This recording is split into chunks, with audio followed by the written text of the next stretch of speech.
আজকের ভিডিওতে দেখব কম্পিউটারের লগইন পাসওয়ার্ড ভুলে গেলে কিভাবে সেটি বাইপাস করবেন। প্রথমে কিবোর্ডের শিফট কি প্রেস করে ধরে রেখে কম্পিউটারটি রিস্টার্ট করুন।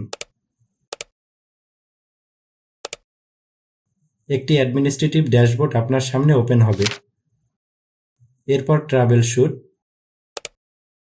Advanced option, then command prompt open করুন।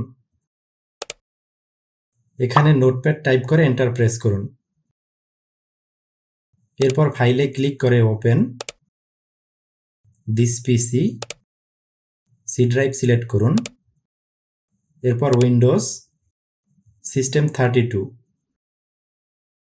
এখানে ফাইলস অফ টাইপে ওয়াল ফাইল সিলেক্ট করুন। দেন সিস্টেম 32 ডাবল ক্লিক করে ওপেন করুন। এখানে দুইটি ফাইল রিনেম করতে হবে। প্রথমে সার্চ করুন ACTHC, রিনেম করুন ACTHC-ইউজার নেম। আমি আমার ইউজার নেম দিয়ে দিচ্ছি। এরপর সার্চ করুন CMD, রিনেম করুন ACTHC, ডান। এরপর উইন্ডোগুলো ক্লোজ করে দিন।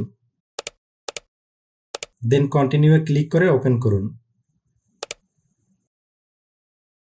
রিস্টার্ট হওয়ার পরে কিবোর্ডের শিফট কি 5 বার প্রেস করুন। 1 2 3 4 5, একটি ব্ল্যাক কমান্ড প্রম্পট ওপেন হবে। এখানে টাইপ করুন net local group administrators,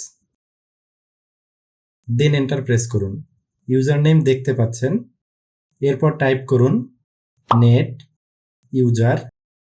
user name space star, then enter press করুন। এখন এই ইউজারের জন্য নতুন পাসওয়ার্ড সেট করুন। আমি দিচ্ছি 1 2 3 4 5 6, রিটাইপ পাসওয়ার্ড দিন। Command complete successfully. এরপর যে নিউ পাসওয়ার্ড দিয়েছেন সেটি দিয়ে লগইন করুন। ভিডিওটি আপনার জন্য হেল্পফুল হলে টেকনেস্টার চ্যানেলটি সাবস্ক্রাইব করুন।